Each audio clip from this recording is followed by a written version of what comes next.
यह डिक्टेशन आपको achievers classes की तरफ से दी जा रही है। आपकी डिक्टेशन अगले 3 सेकंड में शुरू होगी। 3, 2, 1 स्टार्ट। महोदय, आधारभूत, युक्तिपरक, व्यवहारिक और अनुकूलित अनुसंधान निरंतर और अबाध गति से चलने चाहिए। नीतिगत प्रश्नों को सुलझाने के लिए अधिक अनुसंधान प्रयासों की आवश्यकता होगी, क्योंकि अंततः इन्हीं के आधार पर उत्पादन प्रणालियों को अपेक्षित स्थायित्व मिल पाएगा। प्रथम पंक्ति में आने के लिए भारतीय कृषि अनुसंधान को श्रेष्ठता के केंद्रों और कृषि तथा संबंधित क्षेत्रों में अंतर्राष्ट्रीय केंद्रों के साथ औपचारिक और अनौपचारिक बंधनों को मजबूत बनाना होगा। बदलते परिवेश में किसी भी तंत्र की दक्षता और प्रभावशीलता परखने के मानदंड भी मात्रात्मक से गुणात्मकता की ओर परिवर्तित हो रहे हैं। अंतिम विश्लेषण में हम यही पाते हैं कि किसी भी वैज्ञानिक संगठन की सामर्थ्य अब भौतिक साधनों से नहीं आंकी जाएगी, बल्कि उसके निष्पादन पर आधारित होगी। कृषि अनुसंधान में प्रभाव मूल्यांकन अभी तक अनुसंधान में किए गए निवेश और नई तकनीकों के प्रसार और अंगीकरण के आर्थिक लाभों को लेकर ही मुख्यतः आंके गए हैं। प्रभाव मूल्यांकन से यह पता चलता है कि कृषि अनुसंधान के अंतिम सुफल प्राप्त करने में आर्थिक नीतियों और प्रौद्योगिकी की परस्पर क्रिया का क्या प्रभाव पड़ा। जिस समय अनुसंधान नियोजित किया जा रहा है या प्रायोजना क्रियान्वित की जा रही है, उसी समय मूल्यांकन कर लिया जाए तो नीति निर्माताओं को अनुसंधान की भावी दिशाएं खोजने में सहायता मिलती है। अतः इस बात की तीव्र आवश्यकता है कि राष्ट्रीय कृषि अनुसंधान प्रणाली में उसकी क्षमताओं को आंकने के लिए आंतरिक समीक्षा का कार्यक्रम चलाया जाए, ताकि प्रभाव मूल्यांकन की अंतर्निहित व्यवस्था मजबूत बने। इस तरह के अभ्यासों से अनुसंधान कार्यक्रमों में व्याप्त रिक्तियों की पहचान होगी और कार्यक्रम की कमजोरियों को दूर करके जहां जरूरी है वहां काट छांट या मजबूत बनाने का निर्णय लिया जा सकेगा।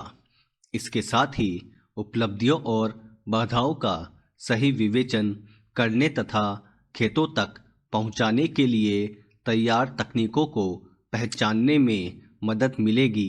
पैरा कृषि के फलस्वरूप आय व्यापक परिवर्तन का प्रभाव बहुत स्पष्ट है। जैसे कि सन 1961 में प्रति व्यक्ति खाद्यान्न की कुल उपलब्धता 468 ग्राम थी, जो कि 55 साल बाद सन 2001 में 40% बढ़कर 2 किलो प्रति व्यक्ति प्रतिदिन हो गई। 101 करोड़ की आबादी को देखते हुए यह उपलब्धि थोड़ी नहीं है। भूख और खपत के बीच की असमता को समाप्त करना, समाज के सभी वर्गों को सामर्थ्य के अनुसार उचित दामों पर राशन उपलब्ध कराना और विविध कृषि उत्पादों और प्रशोधित उत्पादों के निर्यात में वृद्धि और आयात में कमी, अनाज और खाने के तेल के निर्यात में कमी से विदेशी मुद्रा की बचत को अलग करते हुए भी कृषि क्षेत्र से निर्यात की राशि गत वर्ष 100 अरब रुपए की सीमा को पार कर गई। इन उपलब्धियों के बावजूद और मांग में वृद्धि को देखते हुए कृषि उत्पादन की ओर से आपूर्ति में भी वृद्धि का वही स्तर बनाए रखते हुए भी हम अपनी भावी आवश्यकताओं को ध्यान में रखते हुए किसी भी तरह की ढील नहीं दे सकते। पैरा। महोदय, उदाहरण के लिए खाद्यान्न में आत्मनिर्भरता का वर्तमान स्तर बनाए रखने के लिए भी हमें यह सुनिश्चित करना होगा कि हर साल खाद्यान्न में कम से कम 70 लाख टन की वृद्धि बराबर होती रहे।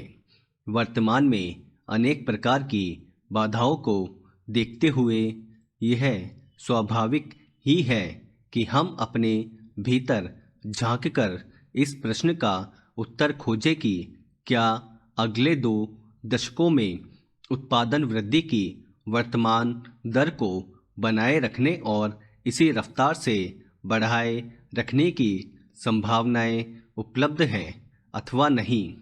इसके साथ ही हमें इस बात पर भी विचार करना होगा कि हमारे अनुसंधान का आधार क्या इतना मजबूत है कि इन भावी चुनौतियों का टिकाऊ आधार पर सामना कर सकें।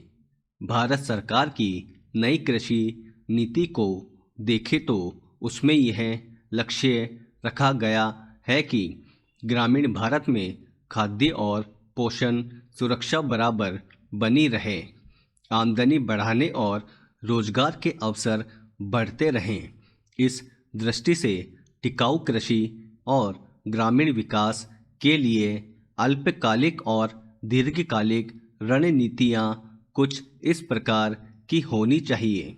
खाद्य उत्पादन में पौध प्रारूप को सुधार कर विकसित की गई गेहूं और धान की अधिक उपजशील किस्मों और मक्का, ज्वार तथा बाजरा में संकर ओज का उपयोग करके ही विशाल प्रगति की गई। लेकिन अब भी इन फसलों की उन्नत किस्मों की आनुवंशिक संभावनाओं का पूरा इस्तेमाल नहीं किया गया।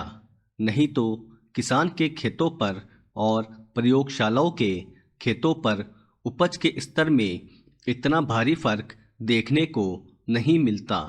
उदाहरण के लिए मध्यम अवधि वाले बोने धान की किस्में 6 टन प्रति हेक्टेयर तक पैदावार दे सकते हैं, जबकि सिंचित क्षेत्रों में इन किस्मों की औसत उपज 3 टन प्रति हेक्टेयर भी नहीं है।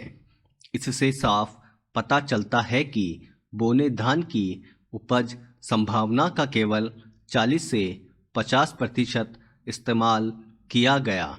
यही बात गेहूं, ज्वार और बाजरा पर भी लागू होती है। यदि उपज को अस्थिर बनाने वाले कारकों को पहचानकर उनका सुधार कर दिया जाए तो इस समय उपलब्ध किस्मों का ही उपयोग करके अगले वर्षों में 2.5 करोड़ से 3 करोड़ टन अतिरिक्त खाद्यान्न पैदा किया जा सकता है। पैरा। जहाँ तक बाधाओं की बात है, जैविक और अजैविक दबाव 30 से 35% तक उपज तबाह कर देते हैं। यदि किस्मों और संकरों में बाधा का वांछित स्तर दिया जाए और समेकित कीट प्रबंधन की तकनीकें अपनाई जाए तो यह हानि काफ़ी हद तक कम की जा सकती है। पोषक तत्वों के असंतुलित और कम मात्रा में उपयोग करने, अनुचित किस्मों को चुनने और घटिया बीज के कारण भी उपज की बहुत हानि होती है, जिसे कम किया जा सकता है। इस तरह उपज का अधिकतम स्तर प्राप्त किया जा सकता है। हाल ही के वर्षों में जहां नई तकनीकें नहीं पहुंची हैं, वहां उनका प्रसार करके आशातीत सफलताएं मिली हैं। उदाहरण के लिए पूर्वी राज्यों में बोरो यानी बसंत के मौसम में धान के क्षेत्र में विस्तार हुआ है। स्टॉप। दोस्तों, अगर आप चैनल पर नए हैं तो चैनल को सब्सक्राइब करना ना भूलें और बेल आइकन पर क्लिक करें। Thank you.